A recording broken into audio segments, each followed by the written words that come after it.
आपको पहले भी कथा में कहा, एक होता है रुद्राक्ष, दूसरा होता है भद्राक्ष।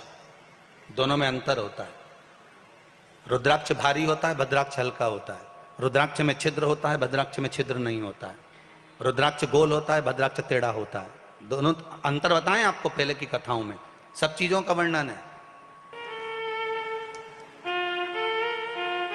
बाबा रामदेव जी ने भी रिसर्च करवाया कि इस शिव महापुराण में, लिंग पुराण में, इन पुराणों में रुद्राक्ष का इतना महत्व है, तो आखिर रुद्राक्ष में से ऐसा क्या निकलता है कि रुद्राक्ष को पानी में गलाकर पानी पिया जाए तो अच्छी से अच्छी बीमारी भी ठीक हो जाती है।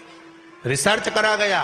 केवल शिव महापुराण की कथा को श्रवण करने के बाद जब रिसर्च करा गया कि रुद्राक्ष में से ऐसा क्या निकलता है कि रुद्राक्ष का जल पीने पर या रुद्राक्ष हमारे शरीर स्पर्श होता रहे तो किस चीज की प्राप्ति होती है, तो रिसर्च करा गया। और उस रिसर्च में उन्होंने बाद में जब खुलकर आकर टीवी के माध्यम से बताया तो कहा कि इस रुद्राक्ष में से एक तेल निकलता है, एक पदार्थ निकलता है। वो पदार्थ जब जल में मिलता है और उस जल को रोगीला व्यक्ति जब पीता है तो वो रोग से मुक्त होता चले जाता है।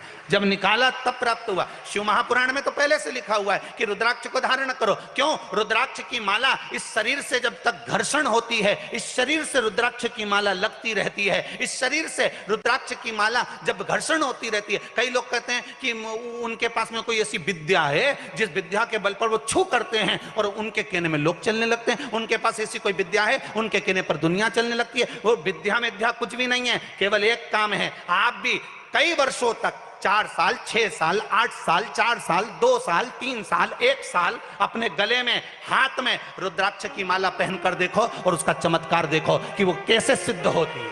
आपका भजन, आपका स्मरण, आपका कीर्तन, आपका मंत्र जाप, आपका नाम जाप आप घट की जिह्वा से करेंगे। आप भले मुख से राम नहीं कहेंगे, शिव नहीं कहेंगे, कृष्ण नहीं कहेंगे, पर जितनी श्वास हमारी निकलती है उस श्वास में अपने आप ओम का नाद होता है।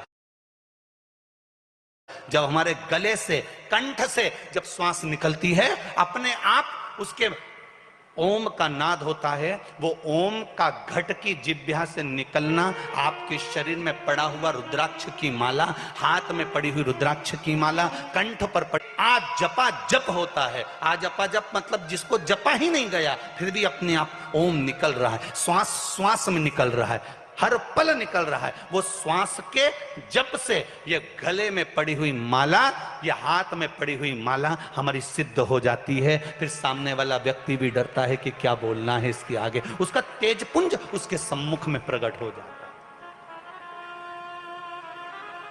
है। एक तेजपुंज इस रुद्राक्ष में से निकलता है जो जीवन का सुख प्रदान कर देता है। पर समझाए कौन? फिर वही वाली बात आ गई,